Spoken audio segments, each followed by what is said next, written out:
Welcome to the Astro Psyche. This is your weekly astrology for November 27th through December 3rd.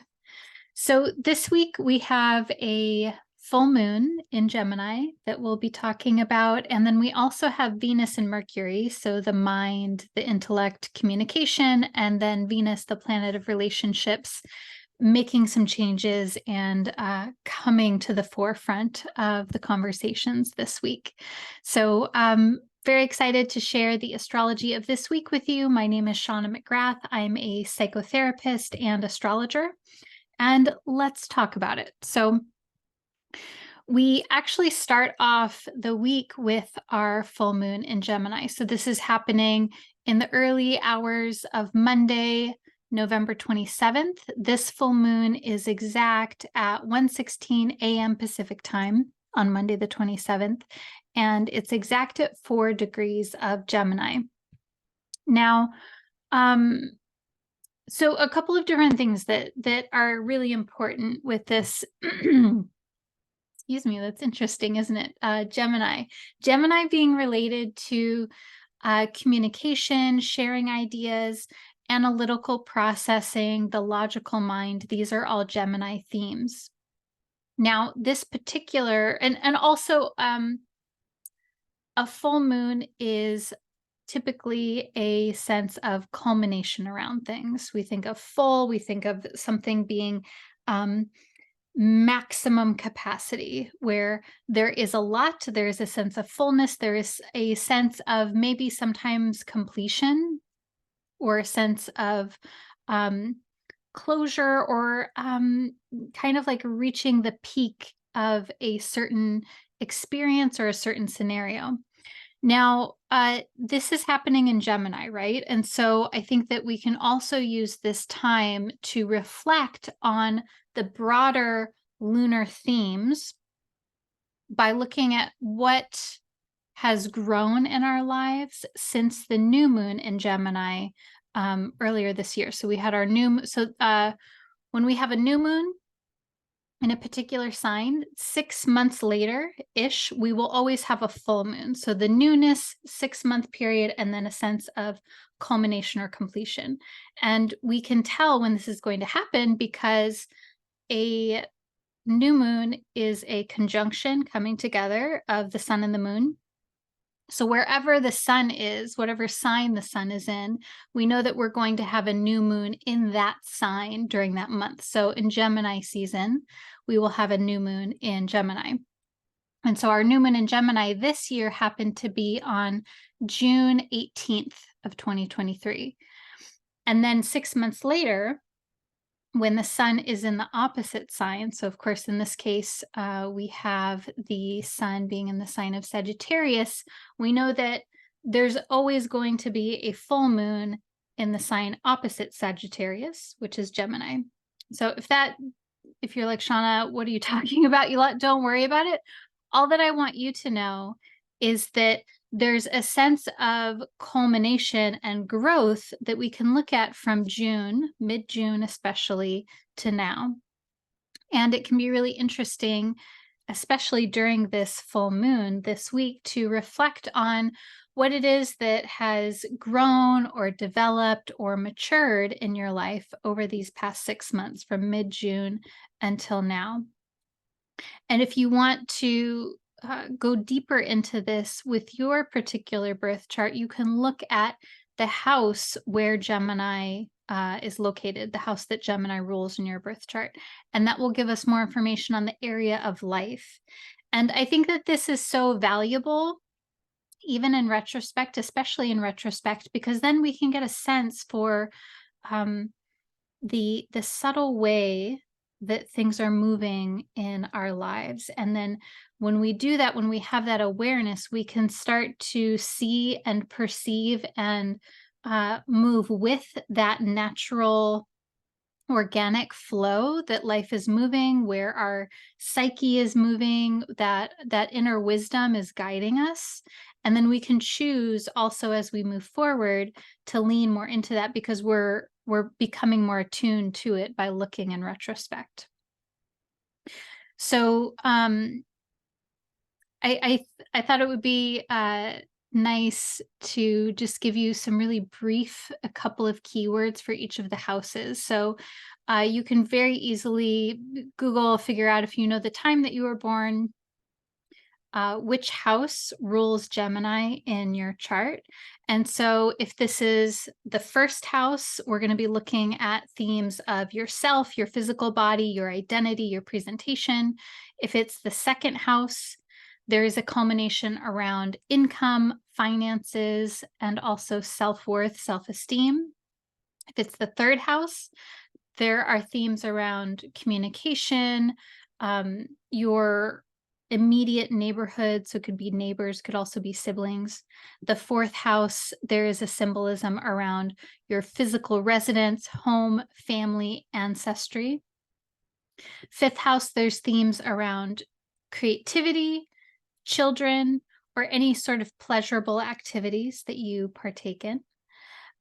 It's the sixth house. This is around our self-care, the things that we do on a consistent basis to maintain our health, as well as chronic or I'm sorry, not chronic, as well as acute health situations that we have that are going on. If it's the seventh house, that is relationships of all kinds. So romantic, platonic, clients, business relationships. If it's the eighth house, this is associated with our shared resources that maybe we share with a partner or partners, with our debt, taxes, inheritances, things like this. Also, our psychological well-being. If it's the ninth house, this is associated with teaching, speaking, travel, teachers, higher education degrees if we're doing something that way.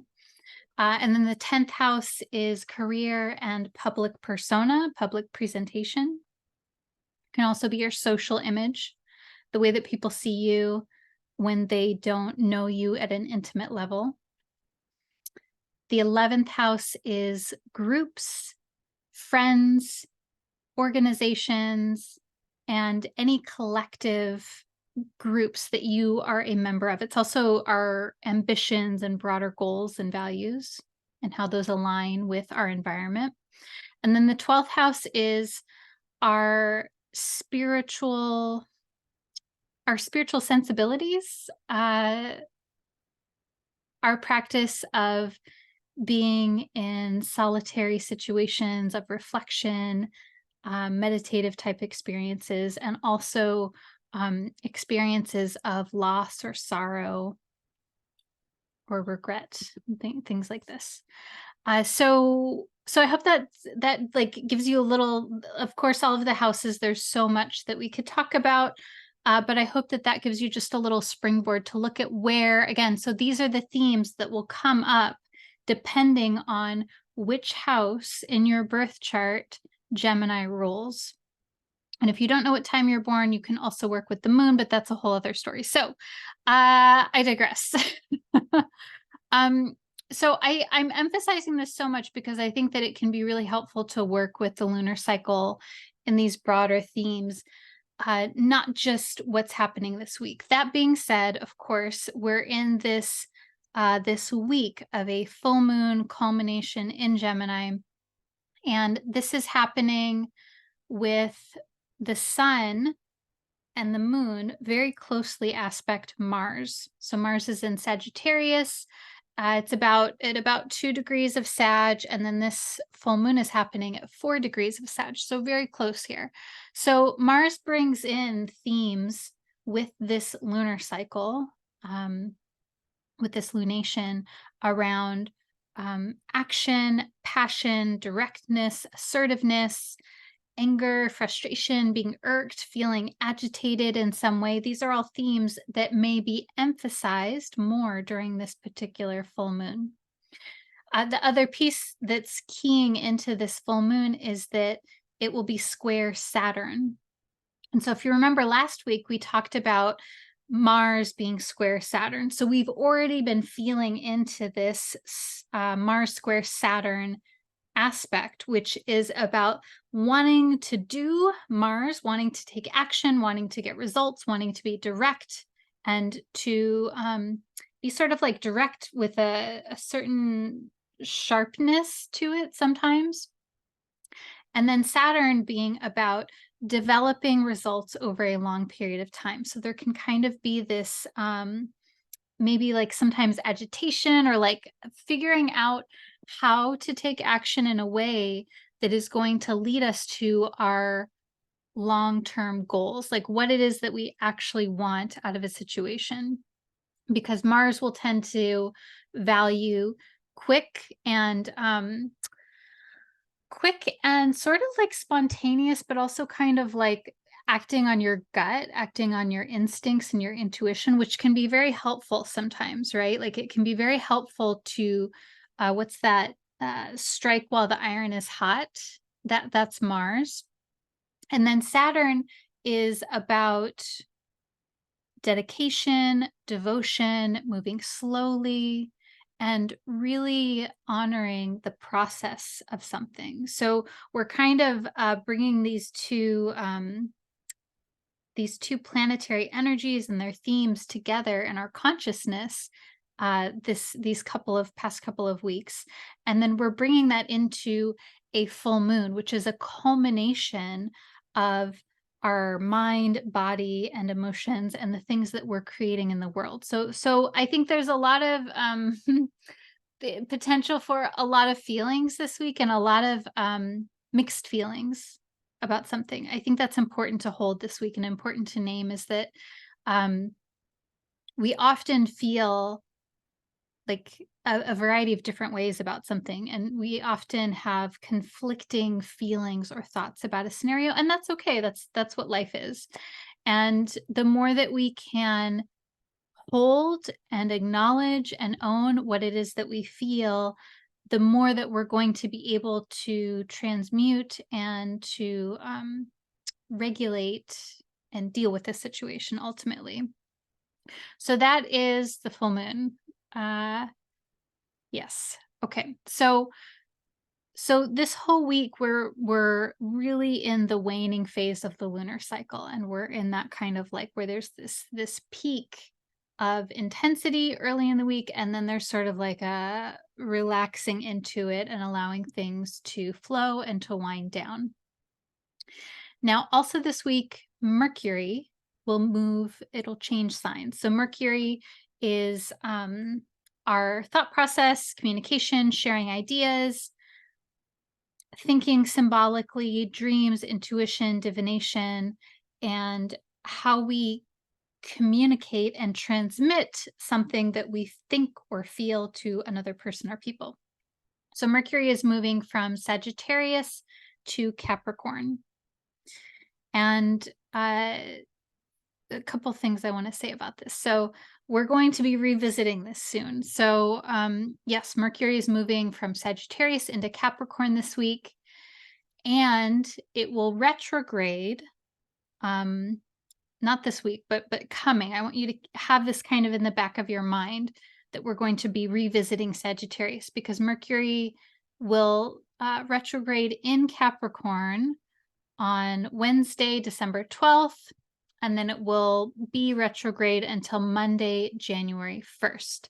So it's going to begin its retrograde in Capricorn and then appear to move back into Sagittarius, and then it'll come forward again.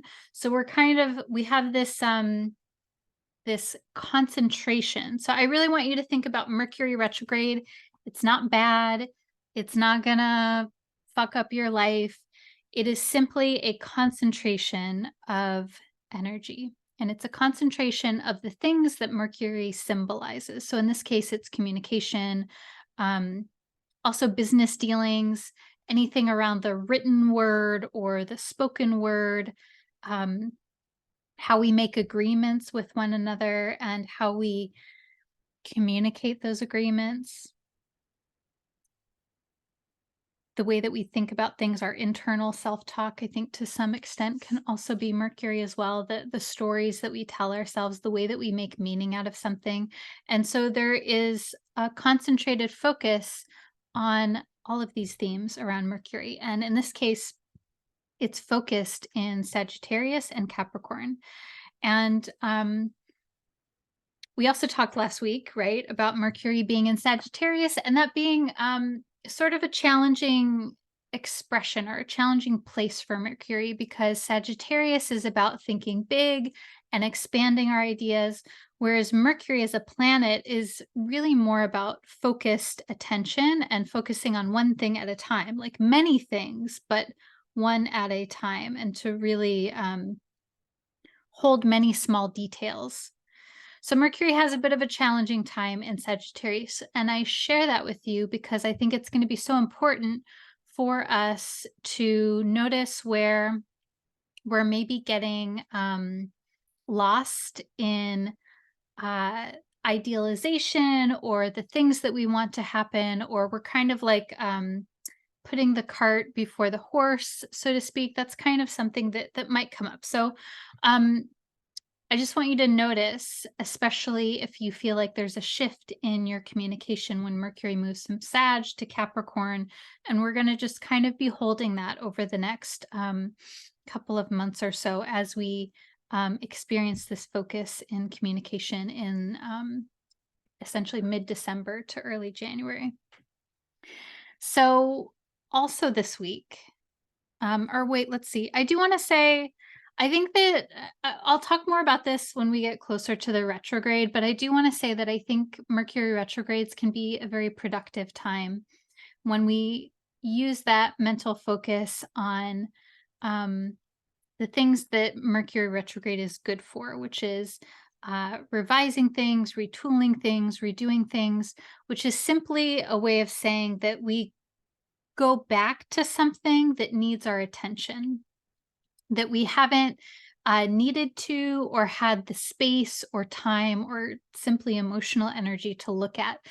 Mercury retrograde is a time to give attention to things that have kind of been simmering on the back burner.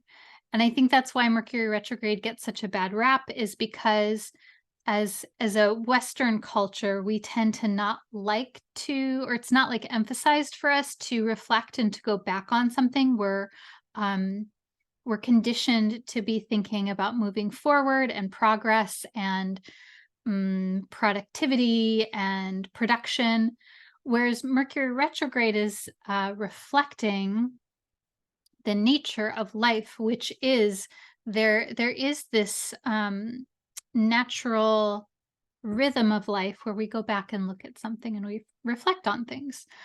So again, that period is from December 12th to January 1st. Okay, so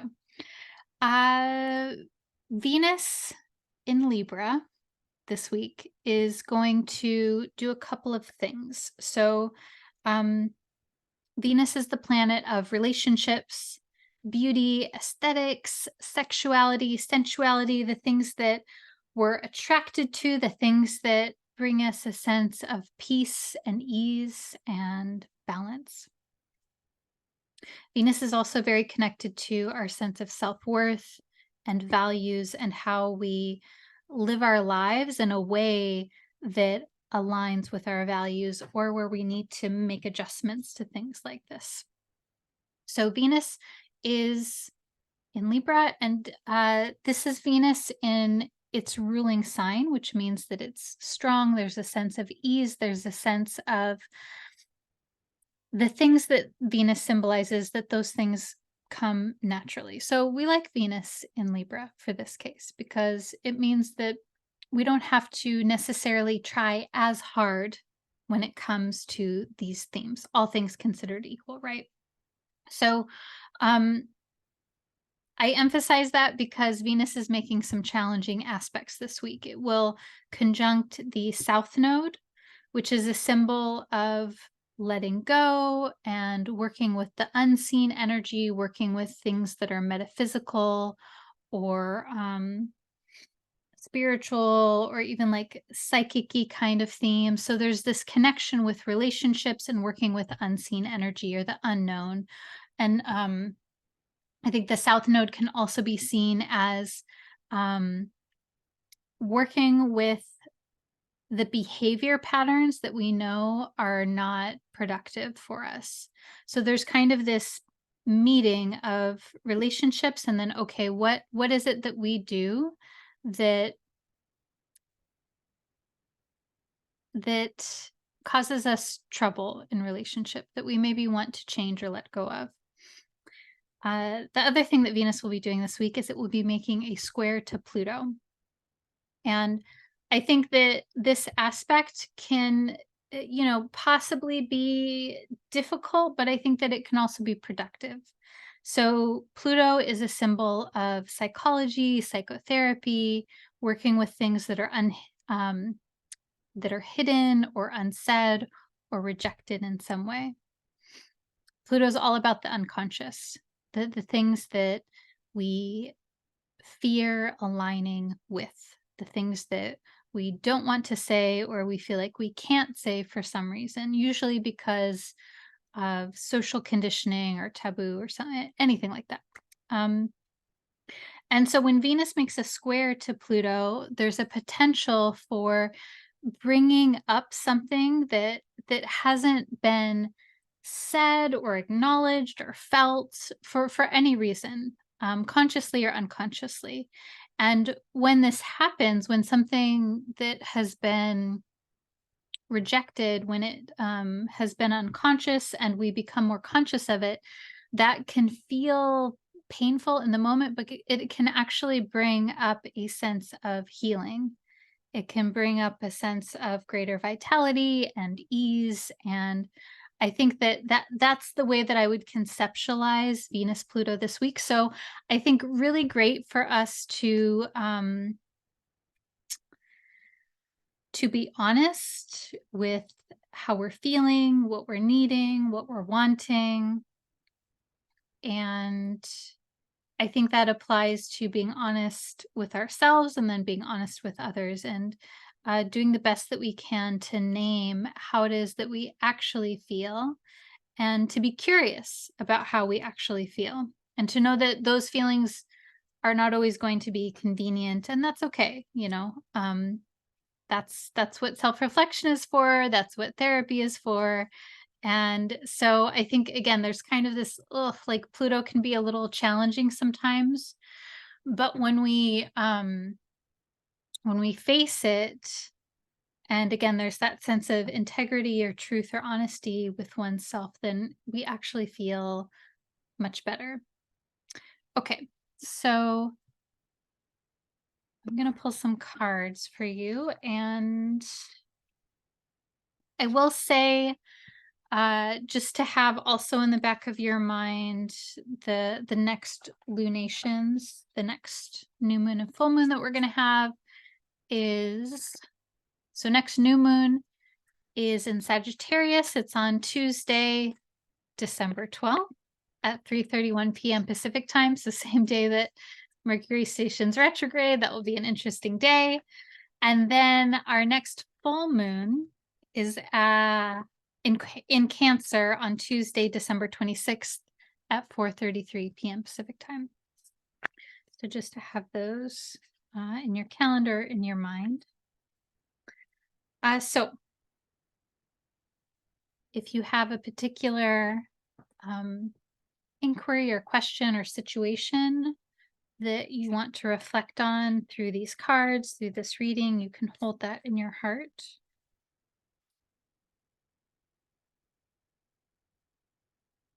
Focus on your breathing, focus on your body, and feel your whole body settle.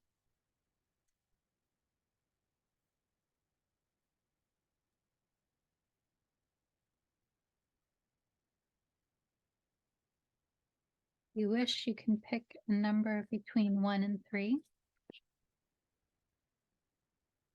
And that card in particular will be important for you.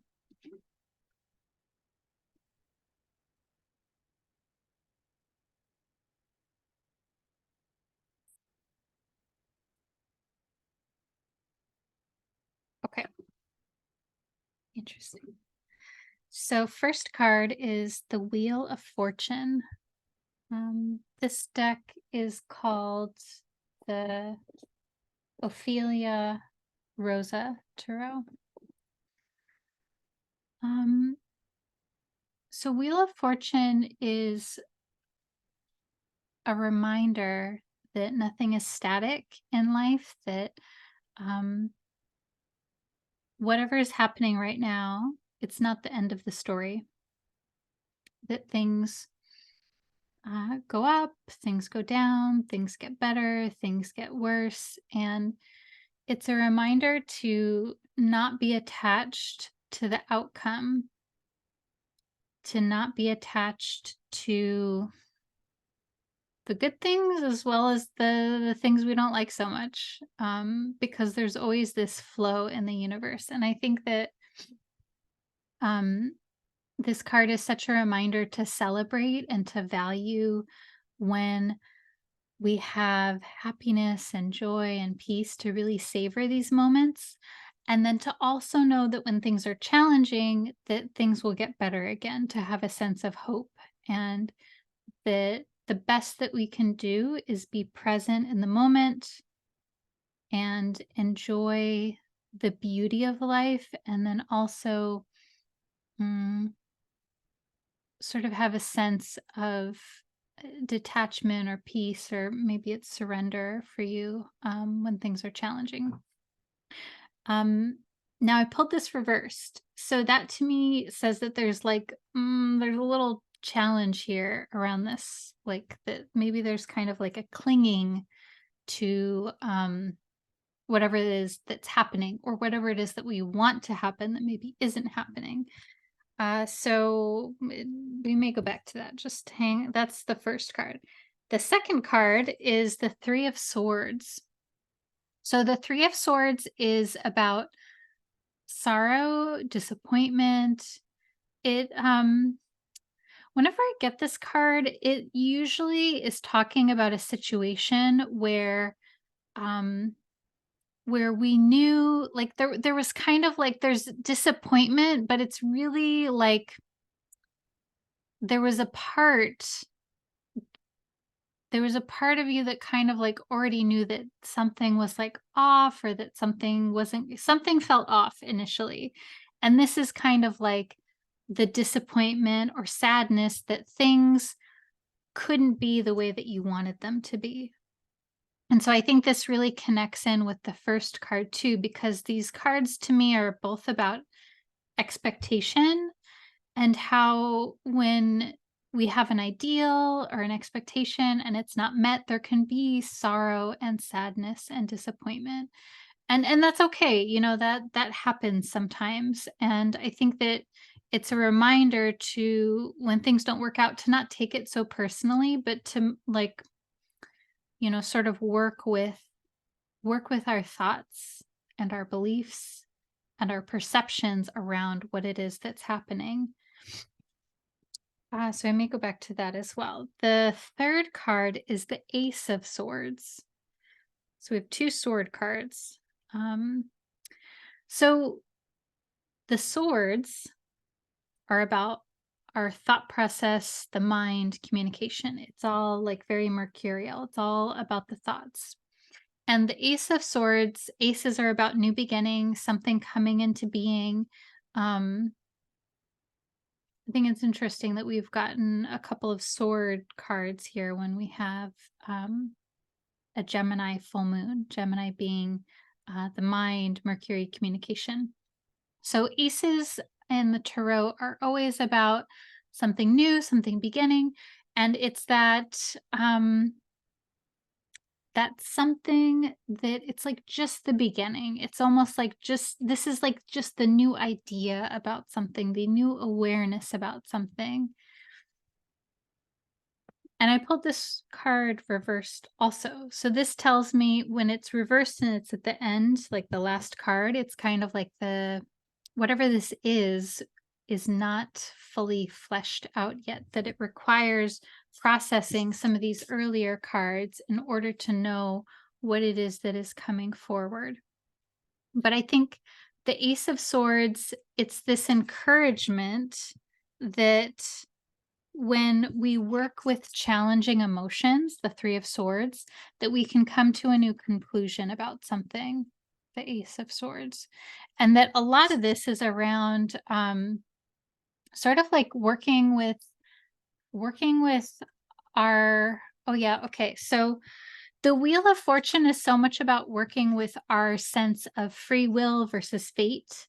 And I say that meaning differentiating between where we have control over something, like where we can take action and have influence in our lives, being the free will, and where we're in a scenario or a situation and we do not have control over it, being fate. And so this can be, depending on your worldview, certainly it can be fate, but it can also be, things that we just don't have control over, like the family that we were born into, the social system that we were born into, the resources that we have um, at, at our at our fingertips to be able to do something. So the Wheel of Fortune is reminding us to differentiate between what what we can control and what we can't. And then the Three of Swords is kind of like processing the sadness and the grief even around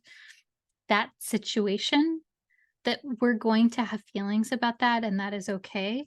And then once we do that emotional processing, really thinking about the full moon here when we're talking about this, that emotional processing, then there's new ideas, new information, new mm, like a new sense of willpower even that can come about when we do that emotional processing, but that we can't skip this step, that we can't go from like, okay, what do I do about the situation, to I'm going to do something. No, we need to like feel the feelings, and then the feelings might be some kind of like Venus Pluto feelings where it's like stuff that is